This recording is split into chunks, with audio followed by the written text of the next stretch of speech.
The Most Holy Church of God in Christ Jesus is a religious organization established in the Republic of the Philippines on the 9th of May, year 1922, and is duly registered with the Securities and Exchange Commission with registry number 82613. Through faith in the truth revealed by the Holy Scriptures of the Bible, the administration as well as the entire brethren of the Church believe that it is the Most High God, the Lord Christ Jesus, who established the Most Holy Church for the sole purpose of proclaiming Him as the only one true God and Savior whom we should worship and serve with our whole lives, and that He is no other than the Lord Christ Jesus, who manifested in the flesh, and that the Most Holy Church of God in Christ Jesus is His chosen way for us to deliver from our sins and eternal damnation. Therefore, since the Church was established, everyone who is called into the Church receive the divine obligation to partake in all evangelization efforts of the Church to fulfill the God-given commission to make disciples of all the nations. In that case, here is the vision and mission statement of the Church. Vision: the Most Holy Church shall be exalted for the glory of the Most High God. Mission: seed of one world, one nation. Core value: all members of the Most Holy Church are being taught and encouraged to live in agape. Agape is a Greek word which means perfect love and everlasting love. As the Bible further expounds, it is the kind of love that God has for all of us. In fact, God Himself is agape. Agape, or love, serves as the core value of the Church because love is the fulfillment of the law. Ownership and administration: the Most Holy Church of God in Christ Jesus fully believes and proclaims that her sole owner is no one but the Most High God. He is the only King who reigns all over the Church. Everything the Church achieve and will achieve in the future are the works of God. God governs over His Church through His appointed men to administer the Church. Like the first church established in Jerusalem, which was administered by the apostles, the Most Holy Church is currently administered by the 7 bishops, presided by the general bishop. The church administration oversees over the whole church and through the appointed council of elders, composed by the presbyters and ministers who were appointed to administer congregation and ministries. Expansion and growth: currently, the church has established congregation in most places in the 3 major islands of the Philippines, namely Luzon, Visayas, and Mindanao. Also, the church is making necessary preparation to intensify its expansion and establish congregation in all major cities and provinces in the entire country. There are also active congregation of the church in other countries. In the United States of America, in Canada, in Australia, Hong Kong, in Singapore, Malaysia, United Arab Emirates, Japan, Taiwan, Kingdom of Saudi Arabia, Qatar, Belgium, Cyprus, France, Germany, Italy, Spain, and United Kingdom. The Most Holy Church of God in Christ Jesus is looking forward to aggressively propagate the gospel, to edify the church in places where it was already established, and also to establish new congregation in other countries to complete the mission and fulfill the vision of the church. Services: since the main purpose of the existence of the Church is to propagate the gospel to all nations, the Most Holy Church established various evangelization efforts of the Church to reach more people even in the farthest corners of the world. The church produces evangelization programs that are aired via radio, cable TV, and in different social media or online platforms. Radio stations, Philippines.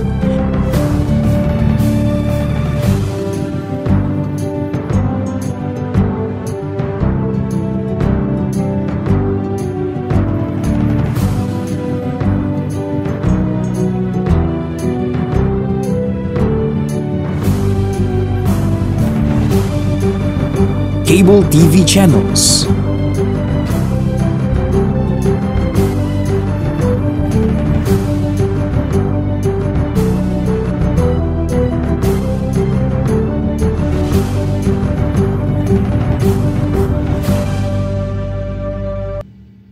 Online platforms, Facebook, MHC Media, YouTube, The Most Holy Church, official website, www.mostholychurch.com.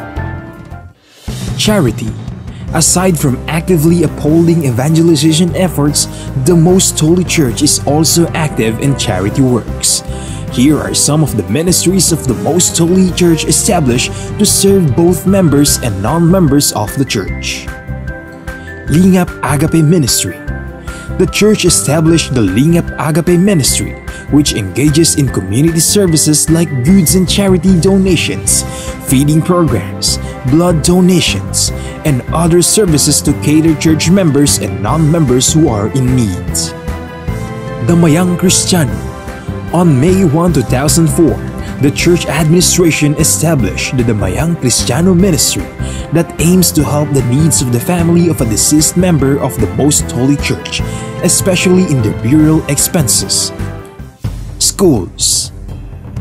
Pristine Heritage Academy, formerly known as Pristine Learning and Tutorial Center. The Pristine Heritage Academy was established by the Most Holy Church in February of 2009. The school is open to all church members and non-members alike for the fulfillment of a part of the Most Holy Church community service. Mahanaim Evangelical Academy. The church administration aimed to give standardized education and training to church members who aspire to become missionary workers and ministers of the church. Thus, in 2018, the church administration established the Mahanaim Evangelical Academy that provides classroom lectures and on-the-job training so that aspirants to partake in the Lord's mission may be molded to become a proud messenger of God. The Mahanaim Evangelical Academy mainly holds its training in Gabay Center, the training facility of the Most Holy Church located at Barangay Sumalo, Municipality of Hermosa, Province of Bataan, Philippines. The Centennial Celebration of the Most Holy Church. The Most Holy Church of God in Christ Jesus recently celebrated its 100th anniversary on the evening of the first day of May 2022 at the Gabay Center, the newly built facility of the church situated at Barangay Sumalo, Municipality of Hermosa, in the province of Bataan, Philippines. On the morning of the same day, the church held the inauguration and dedication of the Gabay Center. The Gabay Center is a training facility of the church built through the favor of God and the collective efforts of the entire brethren from around the globe. From the proud members of the church, we are inviting you to join us and be a member of the Most Holy Church of God in Christ Jesus, so that we may share the ever-abounding favor of God towards His beloved children. Please take time to listen to the preaching of all the topics composing the lessons of spiritual salvation, so that we may share to you the teachings and doctrines of the Most Holy Church, which are purely based on the Bible that will lead us to our soul's salvation.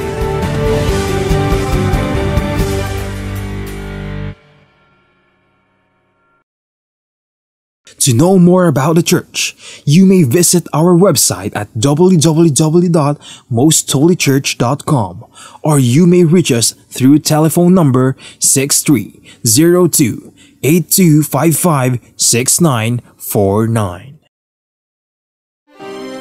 Maraming tanong, Maraming sagot. Maraming haka-haka at maraming mga katha. Nagsasalimbayang mga paliwanag. Gaya ng hangin ng aral na nagdadala sa tao sa magkabi-kabilang paniniwala. Ngunit, isa lamang ang dapat matanghal. Ang sagot ng Biblia.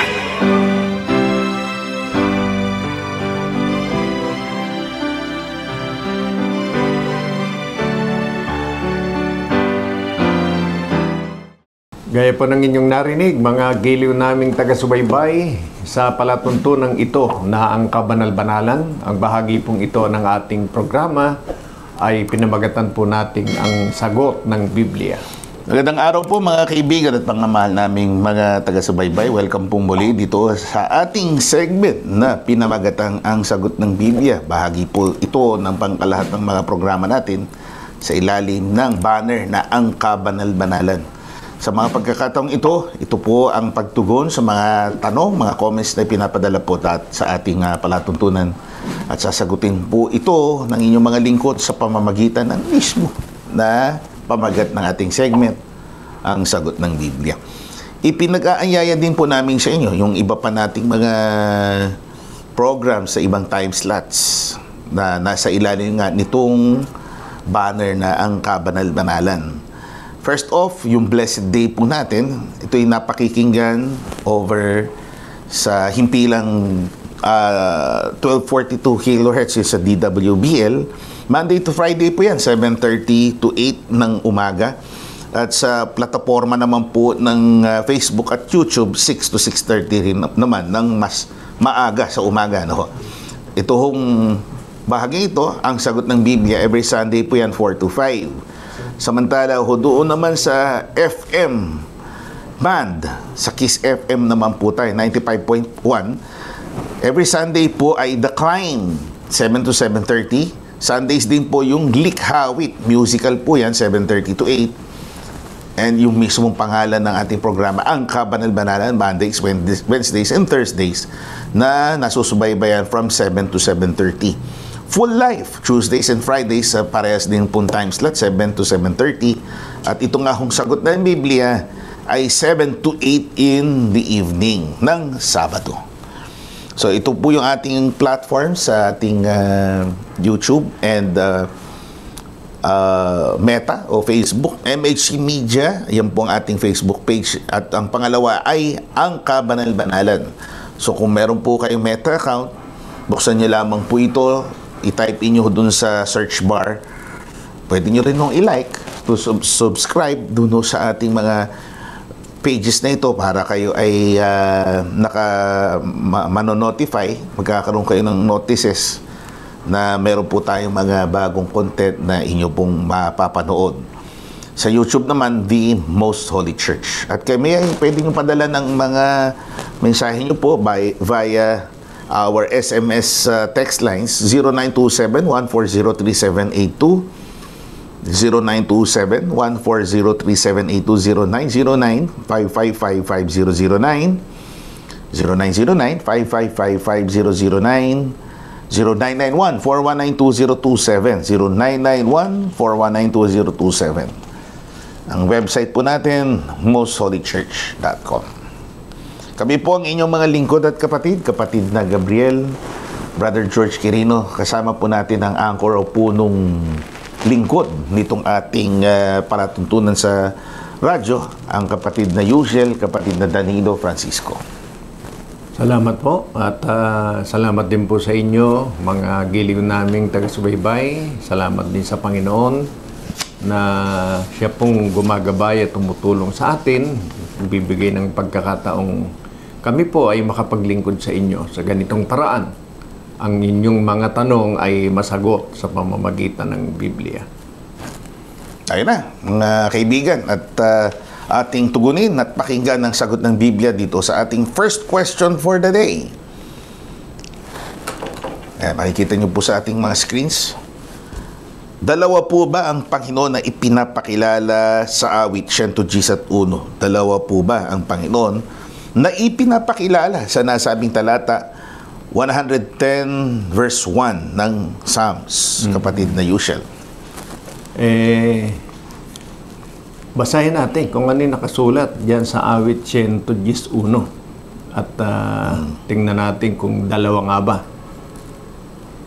Mismo sa talata, pakinggan po natin. Sinabi ng Panginoon sa aking Panginoon, umupo ka sa aking kanan hanggang sa aking gawing tungtungan mo ang iyong mga kaaway. Yan. Ang nakasulat po, yan mismo ang ating nababasa. Mula sa nakasulat na yan, nagbibigay nga ng pakahulugan ng maraming mangangaral na dalawa daw ang Panginoon na diyan ay tinutukoy. Unang-una, dapat po nating alalahanin ang nagsalita po diyan ay si Haring David. At ang paraan po sa pagpapahayag niya niyan ay gaya nga ng pamagat, awit.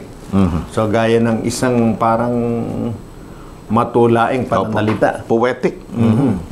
Kaya, hindi ko mo ganyan ng pagkakahanin ng salita, bibigyan na kaagad ng pakahulugan ng bumabasa na dalawa ang Panginoon. Kasi sa Biblia, hindi po higit sa isa ang ipinakikilalang Panginoon.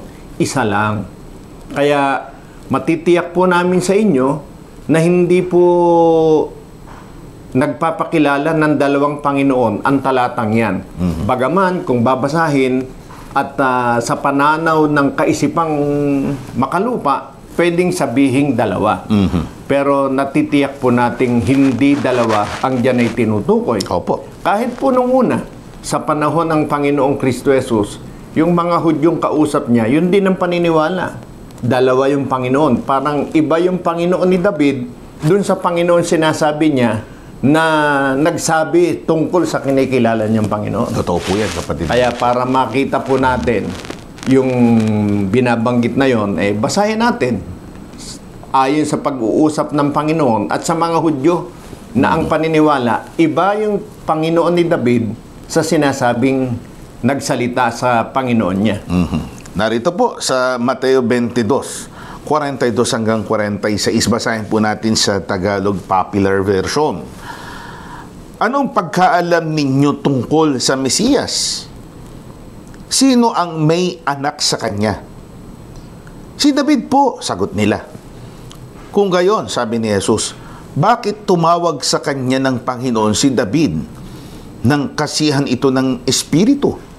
Ang sabi niya, sinabi ng Panginoon sa aking Panginoon, maupo ka sa aking kanan hanggang lubusan kong mapasuko sa iyo ang mga kaaway mo. Ngayon, si David na rin ang tumawag sa kanya ng Panginoon. Paanong masasabing anak ni David ang Mesiyas? Isa man sa kanila ay walang makasagot at mula noon, wala nang nangahas na magtanong sa kanya. Yan, napakaliwanag. Wala pa man ang Mesiyas, meron ng tinatawag na Panginoon, si David. Alam po natin yan. Yan din ang kinikilala ng una na Panginoon. Yun din yung Panginoon ni David. Kinikilala ng Israel na Panginoon. Pero, nung hulaan na darating yung Mesiyas, maliwanag po, yung mismong Mesiyas, nang ang Espiritu ikanya'y sumakay David, yung Mesiyas, tinawag niyang Panginoon. Sa makatwid baga, ay ang Panginoong Kristo Jesus. Kaya, nung tanongin niya, yung mga Hudyo, ano ba alam nyo tungkol doon sa Mesiyas, sa makatwid, tungkol kay Kristo? Anak ni David. Sabi ng Panginoon, bakit siya tinawag ni David na Panginoon? Kung siya anak lang ng Panginoon ni David.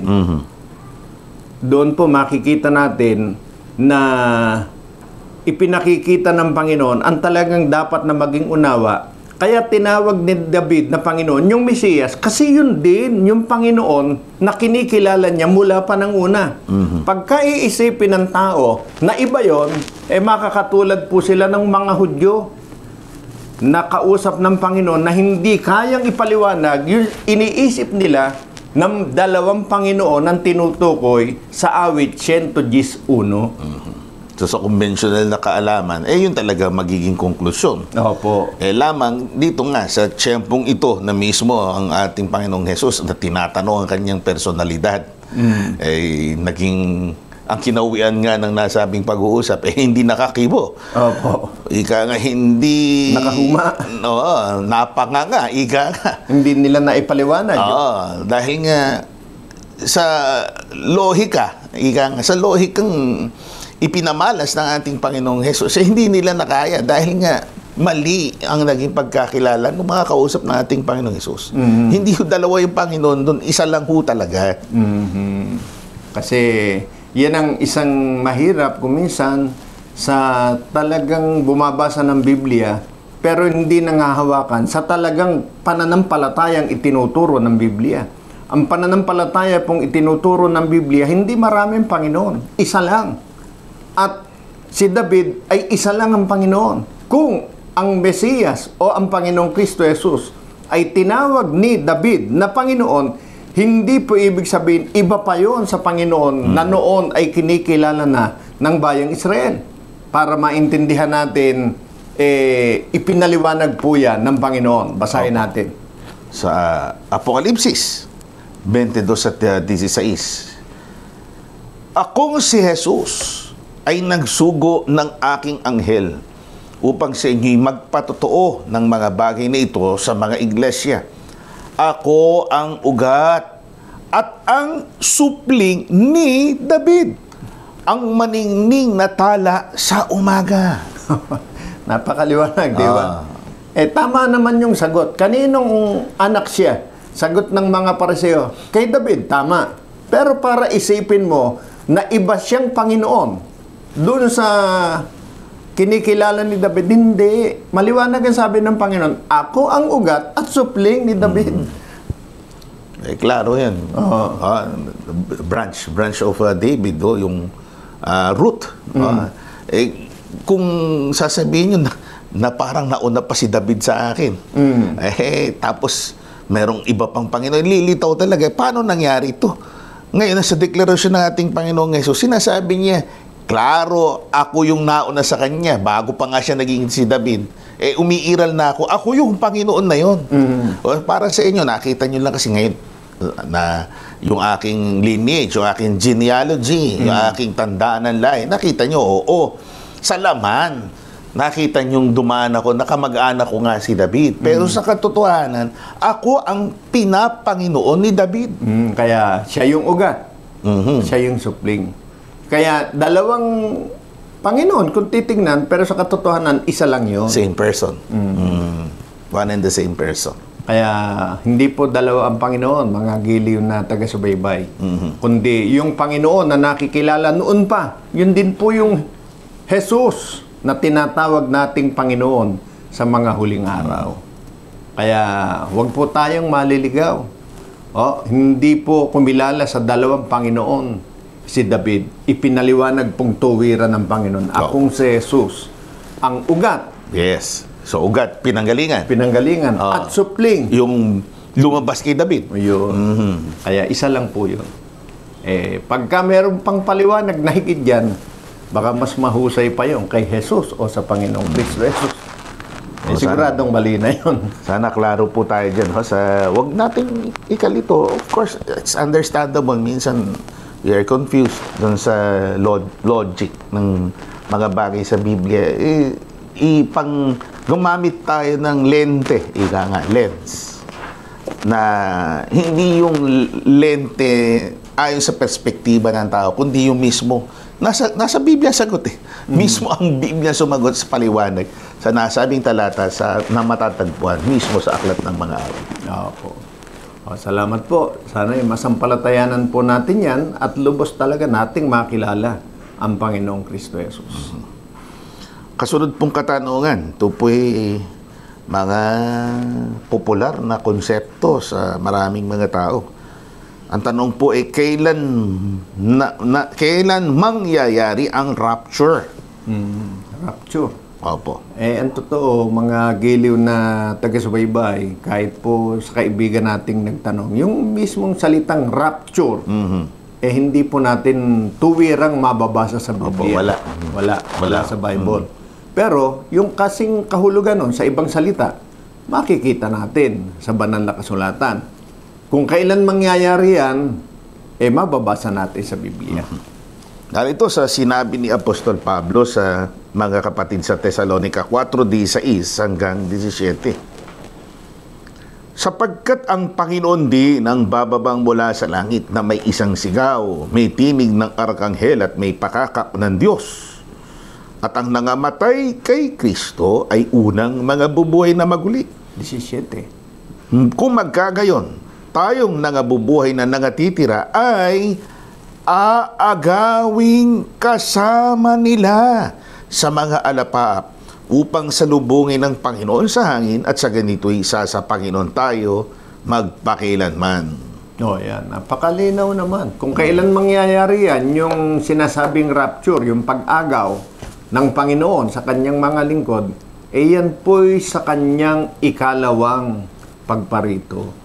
Hindi po mangyayari yan sa panahon ng matinding tribulation ni kanya. Opo. O kahirapan. Hindi po. Kundi mismo, maliwanag po sa pagdating ng Panginoong Kristo Jesus.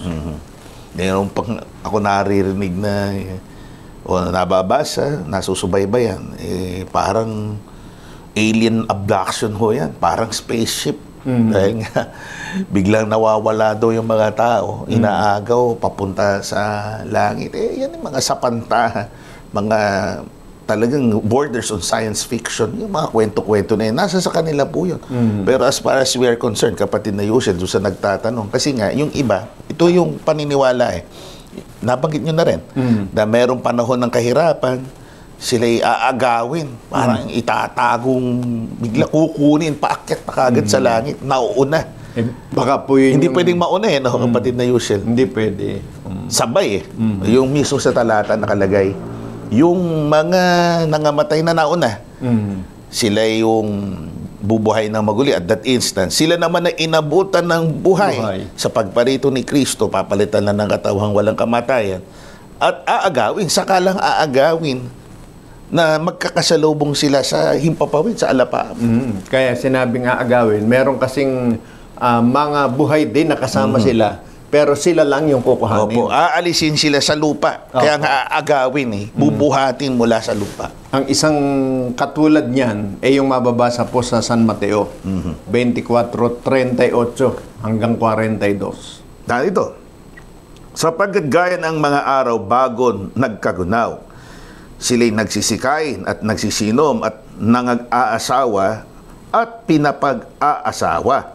Hanggang sa araw na pumasok si Noe sa daong at hindi nila nalalaman hanggang sa dumating ang paggunaw at sila'y tinangay na lahat at gayon din naman ang pagparito ng anak ng tao nang magkagaysa sa bukid ang dalawang lalaki, ang isa'y kukunin at ang isa'y iiwan. Dalawang babaeng nagsisigiling sa isang gilingan, ang isa'y kukunin, ang isa'y iiwan. Magpuyat nga kayo sapagkat hindi ninyo nalalaman kung anong araw paririto ang inyong Panginoon. Ayan. Yun din ang panahon Pagparito ng Panginoon, ang paksa. Sa pagparito ng Panginoon, hindi alam ng tao kung kailan. Kaya tuloy lang sa paggiling, tuloy lang sa pagsasaka, sa pag-aasikaso. Ngayon, dahil hindi nila alam na darating ang Panginoon, yun ang tuloy-tuloy nilang ginagawa. Pero pagdating ng Panginoon, merong kukunin, merong maiiwan. So, ganun din yung sinabi ni Apostol Pablo. Kaya hindi po panahon ng kapighatian niya. Maaring may kapighatian pa rin yan, pero ang talagang paksa, tungkol sa pagparito ng Panginoon, na ang paglalarawan pa nga, yung gaya ng nangyari sa panahon ni Noe. Na kung saan, ibinukod sila. Dahil merong talagang kasakuna na mangyayari at nangyari nga doon sa lupa. Larawan ng pag-agaw sa kanila. Inalis sila doon sa sitwasyon na gano'n. Kasi may mga nagpapaliwanag yata na ang tinatalakay lang yan sa panahon ng kapighatian. Yung mga lingkod ng Diyos hindi makakaranas ng pighati kasi ira-rapture sila ng Panginoon. Hindi lang po yun ang paksa doon. Yun po shortcut. na pagpapaliwanag. Ang talagang pangyayari pong yan, rapture o pag-agaw sa pagparito ng Panginoon. Yun ang klaro. Rapture will happen only sa second coming.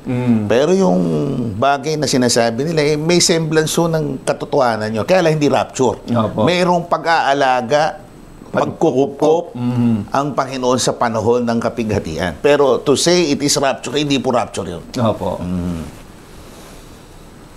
So, sana klaro yun sa ating mga kaibigan. Dahil kasi biblical The Bible itself na nagpapatuto yung pag-agaw na nagkaroon tayo ng termino rapture, it will happen only on the second coming of Christ. Ngayon, halimbawa, yung sinasabi nilang pagkukup, malinaw naman, gaya ng nabanggit nyo, iba pa yun sa pagparito ng Panginoon. Hindi, yun ang tinatawag na rapture. Precisely, kapatid na Yushin. So, ngayon karoon tayo ng kaunting break, mga kaibigan. Bigandaan po natin muli itong suki nating mga awit, si Sister Zimaira, si kapatid na Levi Lopez ng The New Jerusalem Choir. Pakinggan natin ang kanyang first set, first set, isang awitin, My Glorious Hope, ang pamagat ng kanyang awitin. Kapayapaan po sa ating lahat, lalo na po sa mga taga-subaybay ng ang programang Ang Kabanal-Banalan. Ako po si Sister Levi, na miyembro po ng The New Jerusalem Choir. Isang malaking karangalan po ang mabigyan ng mabuting pagkakataon na makapaglingkod sa inyo sa pamamagitan po ng programang Ang Kabanal-Banalan. At sa pagkakataon pong ito ay makakarinig po kayo ng isang awitin na may pamagat na My Glorious Hope. Ito po ay isinulat ni Brother Eranio Pascual. Ang naglapat po ng tono ay si kapatid na Dina Bata. Ang awitin pong ito ay naglalarawan ng buhay na pag-asa sa mga pangako ng Panginoon sa atin. At sa Kanya lamang tayo dapat umasa dahil ang Diyos ang makapangyarihan sa lahat. Nawa po ay makatulong pong lalo ito sa atin upang tumibay po ang pag-asa natin sa Panginoon.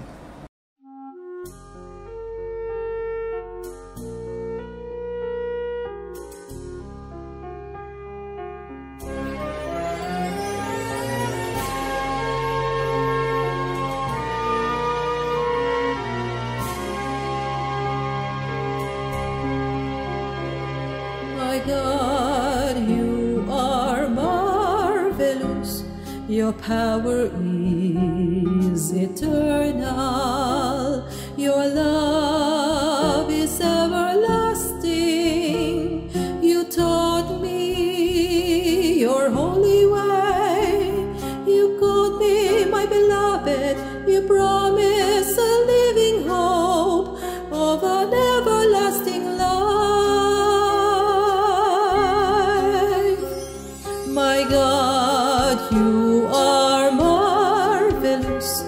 Your power is eternal. Your love is everlasting. You taught me your holy way. You called me my beloved. You promised a living hope of an everlasting life.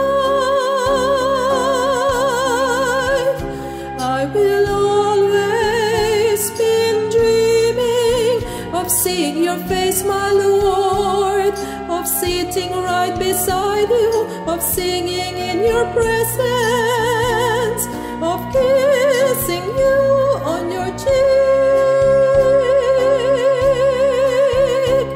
perhaps even hugging you. I have always dreamed of this, my Lord, you're my glorious hope. Well, I'll wait for you, my God, I will renew my strength. I will soar like an eagle and will never grow weary.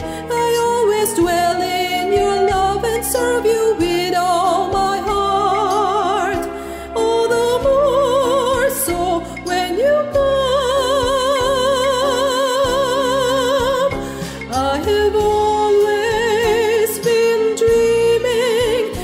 seeing your face, my Lord, of sitting right beside you, of singing in your presence, of kissing you on your cheek.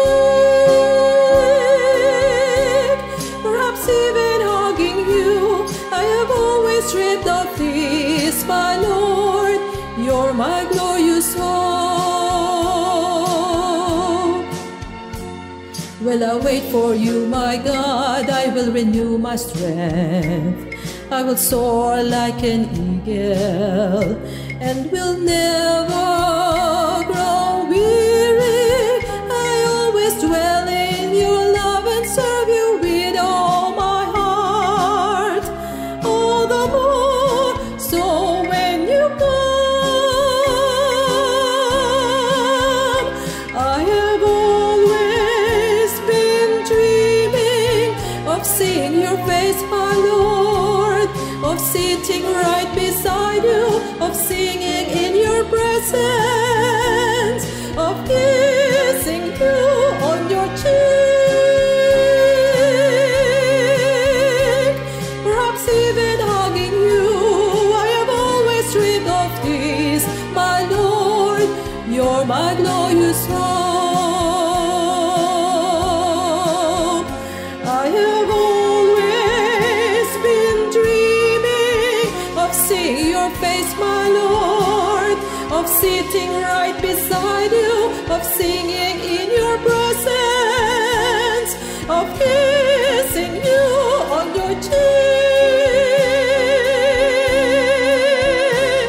perhaps even hugging you. I have always dreamed of this, my Lord, you're my glorious hope. All of my present sufferings are not even worth comparing with the glory that's forthcoming, my Lord. I will keep on hoping, I will keep believing, I will keep on hoping, I will keep on loving you, my Lord, my glorious hope.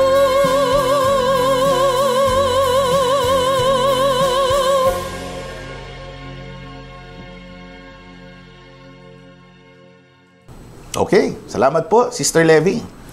Sister Zemaira, we will still be, we are looking forward na muli po namin kayo mapakinggan in the future. Nasa US siya. Kahit nasa US, pinaglilingkod sa atin dito sa Pilipinas. Yung usually kinikater po talaga natin ang audience na Filipino speaking.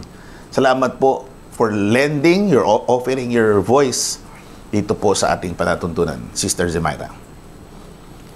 Ito, isa pa ho, kapatid na Yushel. Totoo po bang may tunay na relihiyon? Ang contention ho kasi na iba, you can just join any religion. Lahat naman yan papuntang paglilingkod talaga yan sa Diyos. And there is no such thing as one true religion na doon ka lang. Bagaman, mas marami yung nagsasabi ngayon na hindi kailangan ng relihiyon, walang tunay na relihiyon, pasensya na po kayo. Tiyakan po namin sinasabi na yan hindi inaayunan ng Biblia. Ang nasa Biblia po, may ipinakikilala po talagang tunay na relihiyon. Paano po natin masisigurado? Nakasulat po yan sa Biblia. Pakinggan po ninyo, babasahin natin. Sa Santiago, James 1:27, tulutan nyo, basahin natin sa Good News Bible. What God the Father considers to be pure and genuine religion is this: to take care of orphans and widows in their suffering and to keep oneself from being corrupted by the world. Yeah. Pure and genuine. Opo. Pag sa Tagalog, dalisay na reliyon. O bet mo tatawagin pure, bet tatawagin mong dalisay, genuine, kung hindi naman tunay. Parang ginto. Alin ba tinatawag na genuine? Dalisay. Di ba yung tunay? Sa Biblia po nakasulat mismo, dalisay. Ibig sabihin, genuine na relihiyon. O nakasulat siya sa Biblia. Bakit sasabihin ng iba na walang tunay na relihiyon? O kaya pasensya na po kayo. Yung mga nagsasabi nun, baka ibang Biblia po ang ginagamit. O baka hindi binabasa yan talatang yan. O iniiba nilang sadya ang nakasulat sa Biblia para sabihin nila na hindi kailangan ng reliyon, Opo. pero hinihikayat nila ang tao na sumama sa kanila. Opo, sa religion nila. Opo. That's the irony, mga kaibigan. They reject the concept of having a religion, and yet they are convincing you, persuading you. Kinukumbinsi tayo na mag-join sa kanilang relihiyon. Pero sinasabi nilang, hindi kailangan. Lahat yan sa Diyos. Basta sa amin kayo sumama. So, ayun ang sabihin natin. Isa sa pag-iingat. Kasi nga, sabi natin, popular yan. Popular na paniniwala. Well, dinedebunk o pinapawalang bisa o ito kinokontra mismo ng Biblia yung paniniwala yan. Opo. There is genuine religion na ang konsepto nga niya, kasama niyan yung pag-aalaga sa mga ulila, Opo. mga balo, kasama ho yan. So the word itself, yung phrase itself, meron talaga tunay na relihiyon, genuine religion. Na dyan po natin mararanasan yung talagang pagkukupkop sa mga panahon ng kalungkutan. Yun ang talagang nilalarawan yan. Yung mga nalulungkot, napipighati, nangangailangan ng pagkukupkop. Diyan sa dalisay na relihiyon natin, masusumpungan yan. Kaya may dalisay na relihiyon. Pagka ang isang relihiyon, hindi natin nasusumpungan yan, hindi po yun ang dalisay.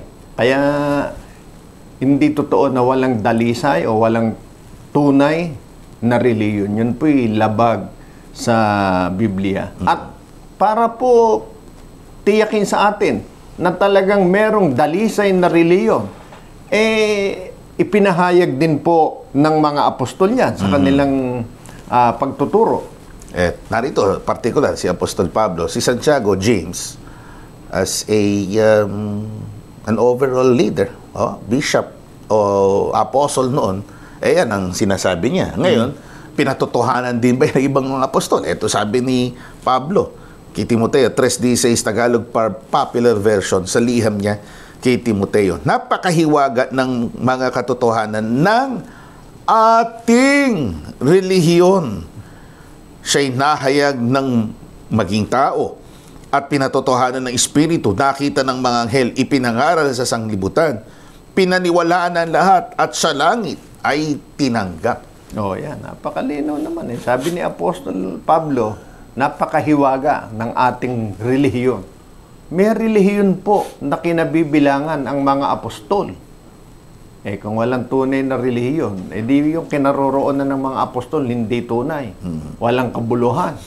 Yun ang ibig sabihin. Pag sinabi mong hindi tunay, hindi kailangan, walang kabuluhan. Ang mga apostol maliwanag napakahiwaga ng ating relihiyon. May kinabibilangan po silang relihiyon.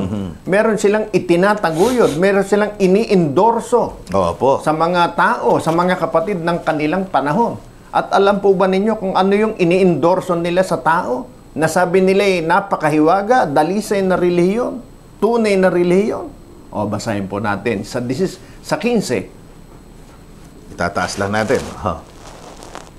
Ng unang Timoteo, upang kung hindi man ako makarating agad ay malaman mo kung ano ang dapat na maging ugali ng mga taong kabilang sa sambahayan ng Diyos na buhay, sa iglesia na haligi at saligan ng katotohanan. Yan. Napakalinaw, di po ba? Opo. Yung dalisay na relihiyon, na sabi ni Apostol Pablo, na ating relihiyon, yung kinabibilangan natin, yung itinataguyod natin, kasama natin yung mga kapatid, ito yung sambahayan ng Diyos. Pag sinabi po natin, walang tunay na reliyon, walang sambahayan ng Diyos. Walang pamilyang espiritual ang Diyos. Labag na po sa Biblia.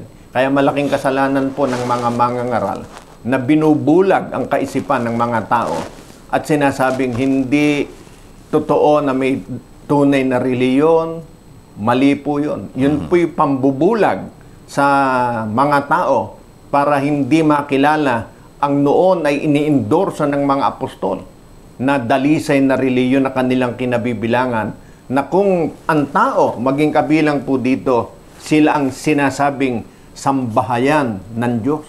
Ito yung kanyang iglesia na itinayo. So, klaro ho dyan, yung nga sinasabi nyo.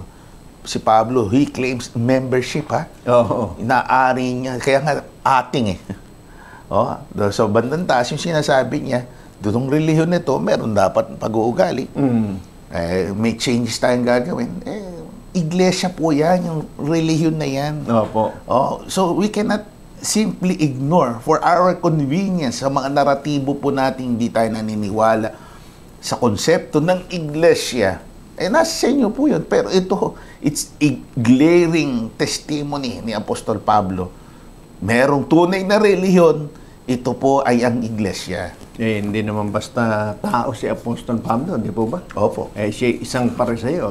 Pagka ikukumpara natin sa ating panahon, matalinong tao yan ng kanyang kapanahunan.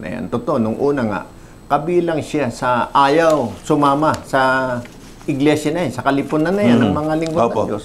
Pero dumating siya sa time na nung makilala niya, ini-endorso niya yan sa mga tao at sinasabi niyang ito ang ating relihiyon. So please, huwag nating pawalang saysay ang iglesia. We need a church that is the genuine religion, yung tunay na iglesia itinatag ng Diyos, itinatag ni Kristo.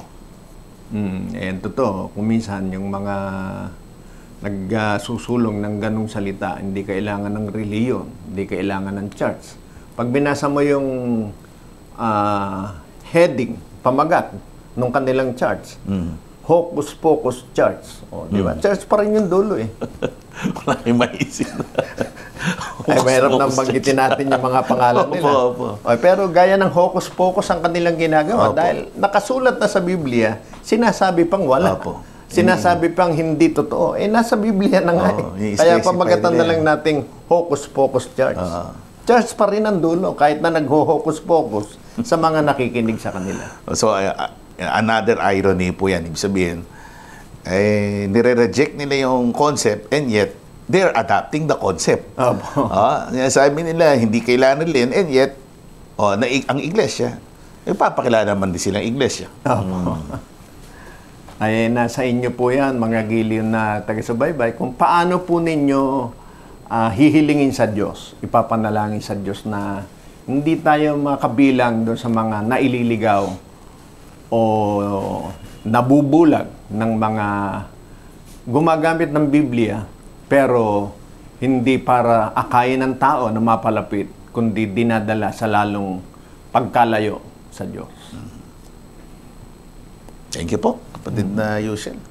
Kasunod po, bakit po hindi nakagisnan o kinagisnan ng iglesyang itinayo ng Panginoon? So, speaking of religion, if that is the true religion, the genuine religion, na kailangan tinatago yun, bakit yung tunay na religion na yan, hindi nakagisnan?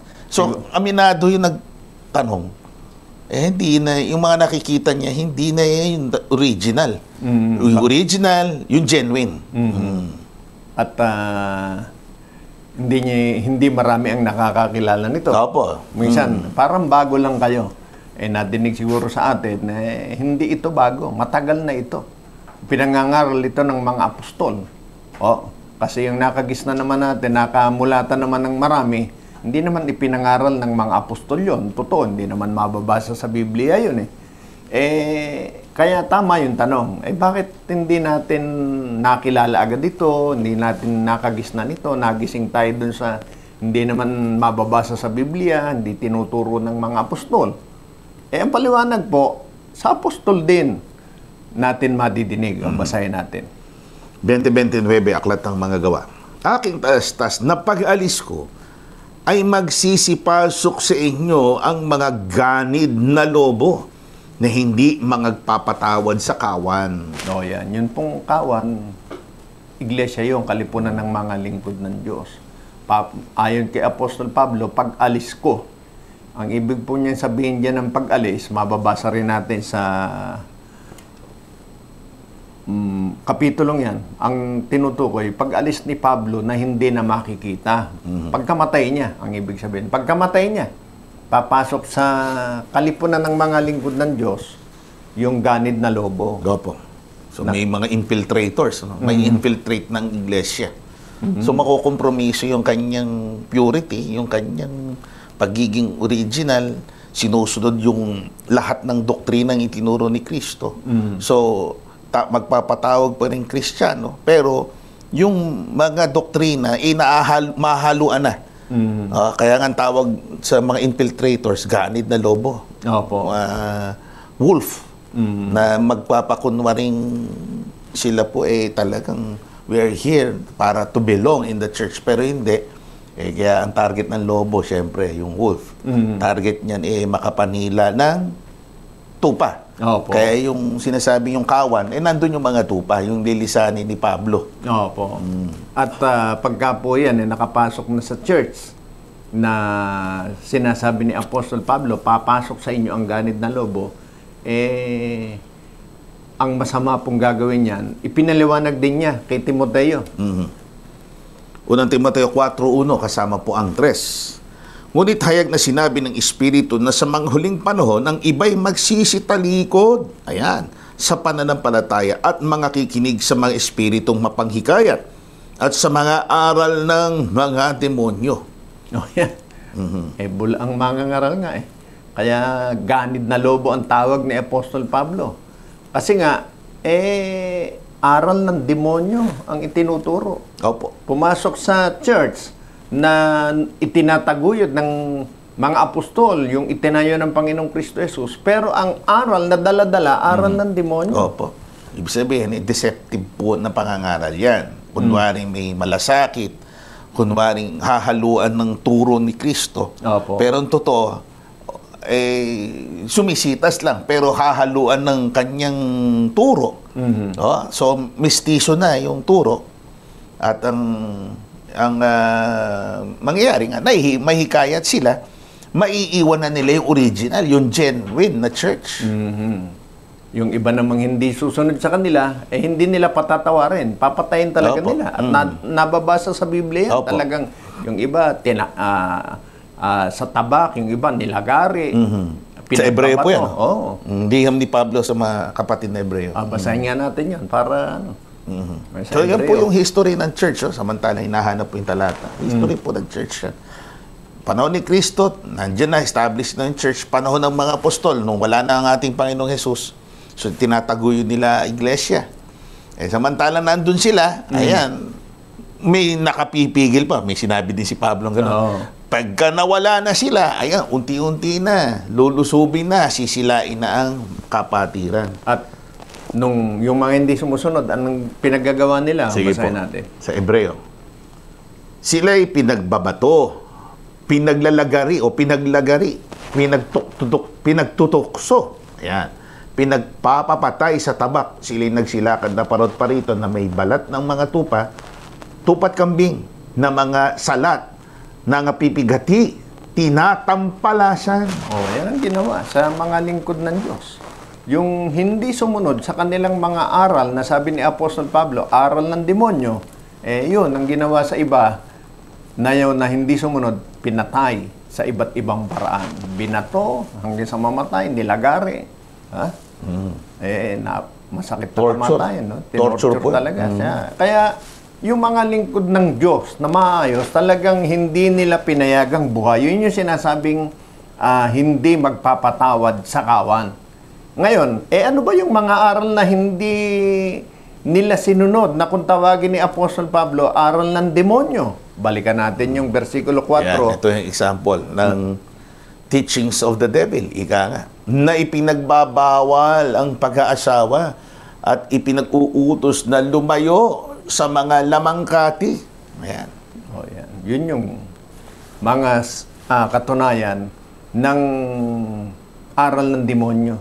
Yung grupo, yung relihiyon na mula sa kanila pumasok sa tunay na church, yung kanilang mga mangangaral, yun yung relihiyon na nagturo ng pagbabawal ng pag-asawa. Doktrina ng pagbabawal sa pag-asawa. Samantalang sa panahon ni Kristo, sa panahon ng mga apostol, wala hong ganun Opo.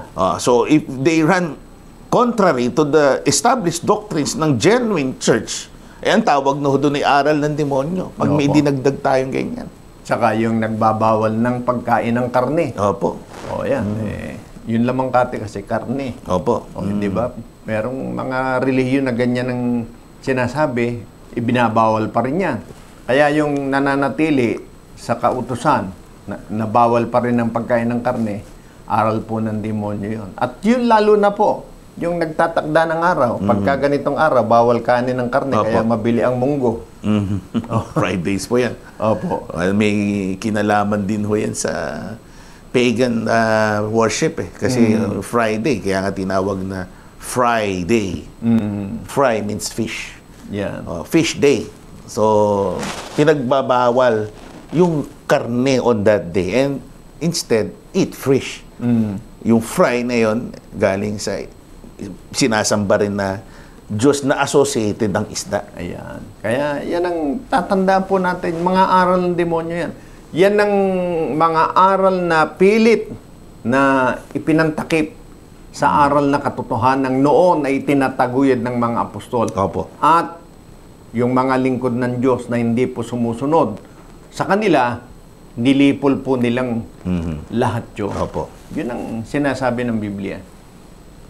Kaya hindi po natin nakagisnan. Dahil ang nakagisnan po natin, yung grupo na nagtataguyod ng mga aral ng mga demonyo. Pasensya na po kayo. Yun ang nakasulat sa Biblia.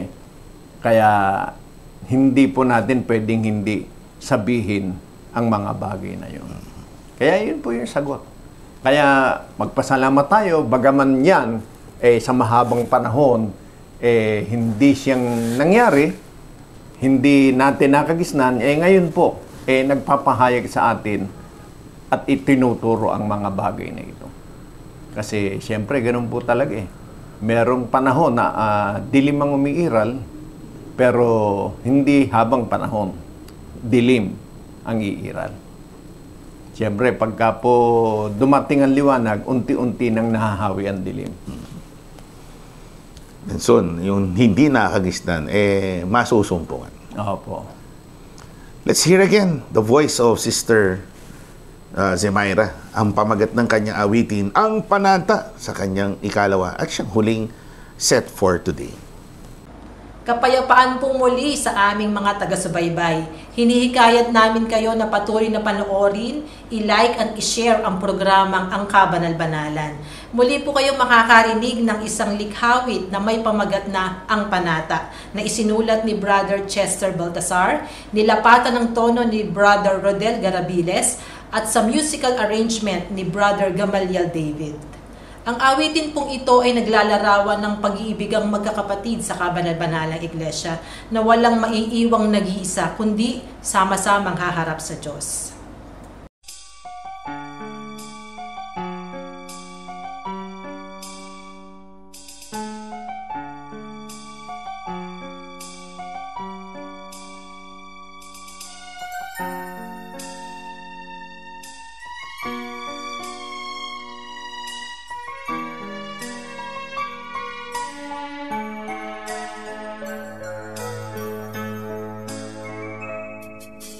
Bakit ba kay bigat ng pakiramdam, gayong nagtagumpay sa bawat paghakbang?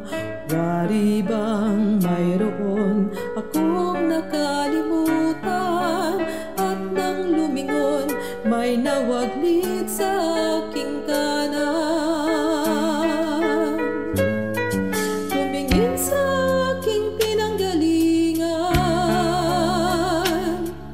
saan nagkamali at ika'y naiwan? Paano kita alalayan? Gayong may pagitan sa aking pagkapang ay patutunayan.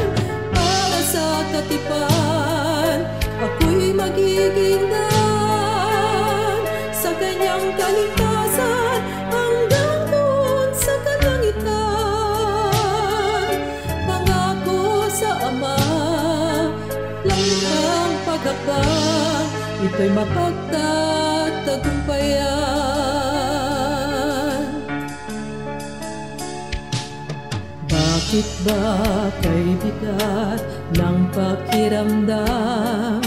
Gayong nagtagumpay sa bawat paghakbang. Dari bang mayroon akong nakalimutan? At nang lumingon, may nawaglit sa aking kanan.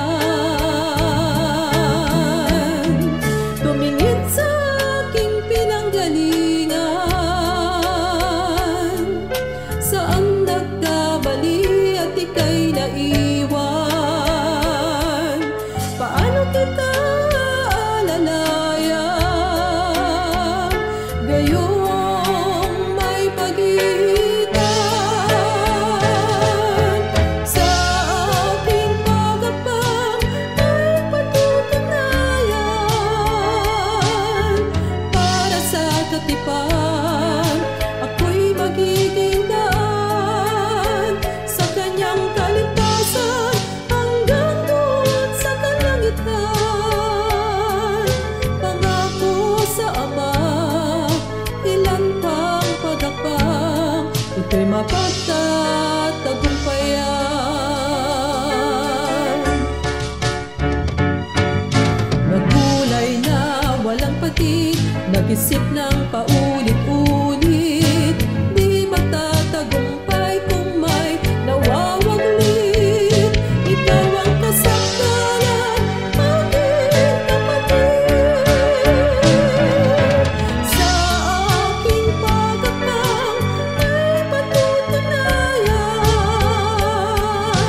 Para sa katipan, ako'y magiging daan sa kanyang kaligtasan hanggang doon sa kalangitan.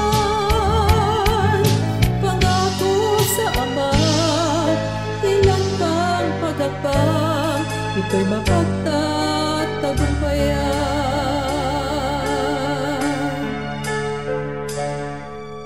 Pangako sa Ama, ilan pang paghakbang, ito'y mapagtatagumpayan.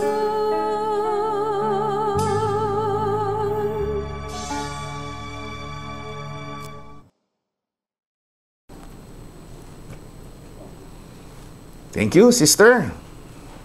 Tayo po'y magtutugo na sa ating final question. Makikita ba ng lahat ng tao ang pagparito ng Panginoong Kristo Jesus? Another burning issue tungkol sa pagparito ng ating Panginoong Jesus. Makikita daw ba, kapatid Dayushel? Kung ang tinutukoy niyo pong pagparito, yung ikalawang pagparito na sinasabi ng Biblia, opo, hindi po katulad nung unang pumarito siya, nakita lang siya doon sa Israel. Diba? Sa Jerusalem. Saka nung nasa paligid-ligid, yung mga napuntahan niya. Yun yung unang pagparito niya. Pero yung ikalawa, kung yun ang tinutukoy niyo po, opo, makikita siya ng lahat ng tao. Paano? Basahin natin sa Biblia. Nasa Mateo 24:26 hanggang 27. Kaya nga, kung sa inyo'y kanilang sabihin, narito, siya'y nasa ilang, huwag kayong magsilabas. Narito, siya'y nasa mga silid, huwag ninyong paniwalaan. Sapagkat gaya ng kidlat na kumikidlat sa silanghanan at nakikita hanggang sa kalunuran o kanluran, gayon din naman ang pagparito ng anak ng tao. Yan. Gaya ng kidlat na nakikita mula sa silanganan hanggang kanluran. Ano ba ibig sabihin nung ganong paglalarawan? Two opposite poles, ika nga, east and west.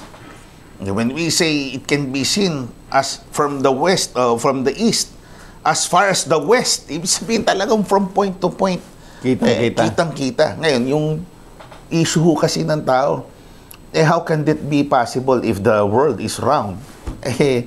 May limit lang tayong may makikitang mga tao dahil nga round siya. So, kumukurba nang habang lumalayo ka, kumukurba, hindi mo talaga makikita. Ang Diyos, nagpapakilalang makapangyarihang Diyos. Nakikita at nauukupan niya ang lahat ng dapo. Ito pa kaya, mga kaibigan? They will, ang Diyos ay magkakaroon ng paraan upang sa kanyang pagparito Ika nga, sabihin mo, nandito ka sa puntong to. Dito sa lugar na to, nakatayo ka, nakikita mo siyang pumaparito. Doon sa kabila, the other side of the world, nakikita din siya ng gayon.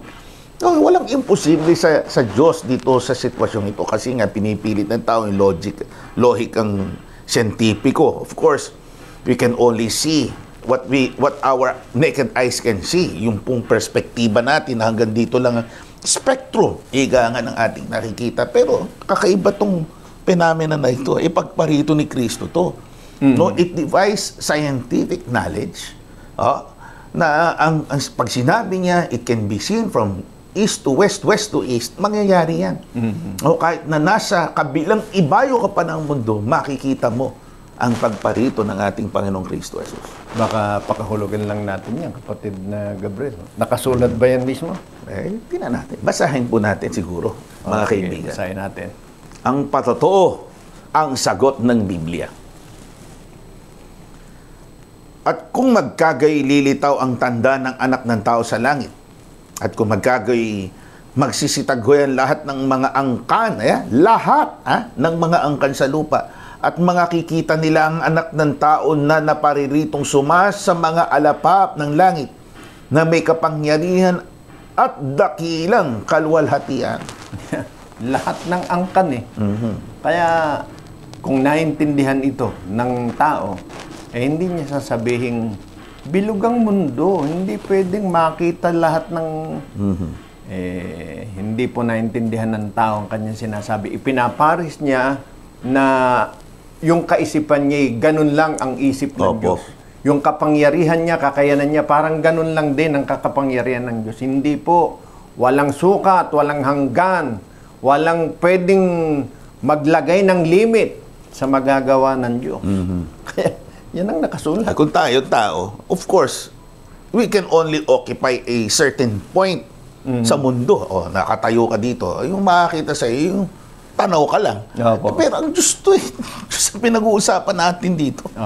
Sa kanyang pagparito, He can be seen from north to south, east to west. Yan. Makikita siya ng buong mundo. Kaya ang pasakalye, premisa ng Panginoon. Panginoon po mismo nagsabi nito, pagka merong nagsabi sa inyo, nandito na siya, dumating na yung Kristo. Pero hindi lahat nakakita, hindi totoong Kristo yon, bula ang Kristo yon. Tandaan po ninyo yun. Opo. Yung nagsabing dumating na si Kristo, pero hindi naman nakita ng buong mundo. Yun po'y bula ang Kristo, hindi po totoong Kristo yun. Yung totoong Kristo, makikita ng buong mundo ang kanyang pagparito. Kaya minsan po may nadadaya kasi nadadala ng mahusay na salita, matamis na dila, mabulaklak. Mapaniwala ang napakarami na Kristo na ang dumating. Dahil scammer ngayon. Huwag tayong magpa-scam din sa paniniwala na ganyan. May siguro naluwalhating pagparito, pero dun lang siya nakita. Hindi yun ang Kristo. Maniwala, hindi si Kristo yun. Antikristo ang tawag dun. Opo. Kaya ang tunay na Kristong darating, alam, makikita ng lahat ng tao sa mundo. Kahit yung patay, magigising. Kahit yung bulag, makikita po niya. Opo. He will make Himself known. Malalaman ng tao, ito talaga yung Diyos. Siya talaga. Malalaman ng buong mundo. Kaya nasabi doon lahat. Hindi almost all. All.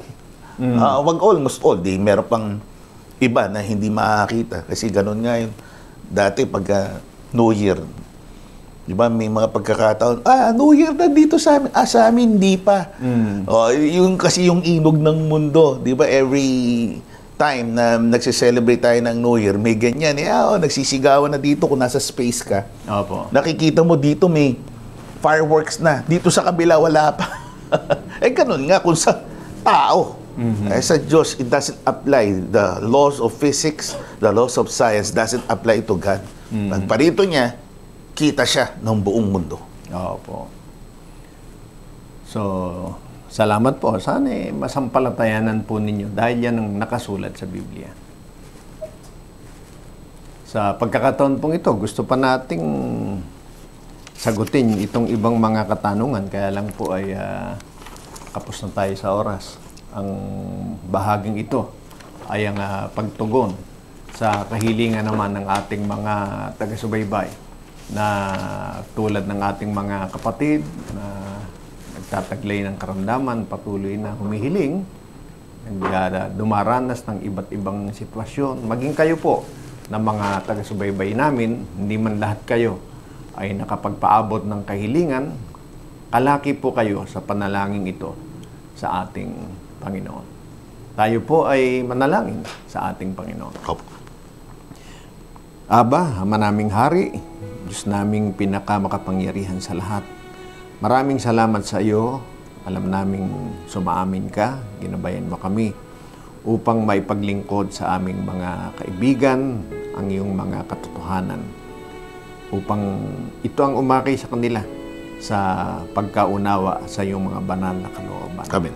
Manaming Diyos, gawin mo po itong pagpapala sa kanila at payagan mo po sa tamang panahon na ikaw ang may kalooban, makasama namin sila sa pagluwalhati sa iyong dakilang pangalan. Amen. Kalakip ng panalangin ito, ibinudulog namin sa iyo ang aming mga kapatid, ang aming mga kaibigan na alam mo ang kanilang kalagayan, nakakaranas ng mabibigat na karamdaman, ngunit hindi nagkukulang ng pagtitiwalang ito ay ipinahintulot mo at kung kalooban mo, makalalampas sila rito. Ang hiling lang namin, pamalagiin mo sila sa katatagan ng kanilang pananampalataya sa iyo. Kung nais mo, lunasan mo po ang kanilang mga karamdaman, kumasangkapan ka ng mga tutulong sa kanila at magbunga ito ng lalong pagiging malapit ng kanilang kalooban sa iyong dakilang harapan. Amen. Pagpalayan mo rin sila ng mga nakakaranas ng mga suliranin, mga kahirapan. Tulungan mo silang lagi na magtiwala sa iyo. Huwag magkulang ng pananampalataya at payagan mo po sa tamang paraan ay dumating sa kanila ang mga katugunan ng kanilang kahilingan sa ikaluluwalhati ng iyong pangalan. Amen. Ganito mo rin pagpalain ang lahat ng aming mga kaibigan na sumusubaybay sa amin upang mahayag sa amin at maranasan namin ang iyong pagmamahal na gaya ng iyong ipinangako sa amin. Amen. Pagpalain mo rin ang programang ito sa pangangasiwa ng aming matandang pangkalahatan. Pagpalain mo rin siya sa kanyang mga pagsisikap na maitaguyod sa iba't ibang dako ang pagpapalaganap ng iyong ebanghelyo at makilala ka bilang isang dakilang hari na dapat paglingkuran ng lahat. Amen. Nananalig kami, nakikinig ka po sa aming paglapit. Pinagpapala mo kami palibasa itong gawain, handog namin sa iyo, sa ngalan mo pong Kristo Jesus, aming Diyos at aming tagapagligtas. Amen. Amen. Maraming salamat po sa inyong pagsubaybay today. At inaasahan po namin, of course, sa susunod na pagkakataon ay muli namin kayong makapiling sa ganitong paglilingkod. Kami pong inyong mga lingkod at kapatid na Gabriel At kapatid na Yusiel. ang panalangin po namin magkakapatid sa kabanal-banalang Iglesia ng Diyos kay Kristo Jesus ay Kapwa naman tayo, bantayan ng Panginoon sa ating paghihiwalay. Misipan pa.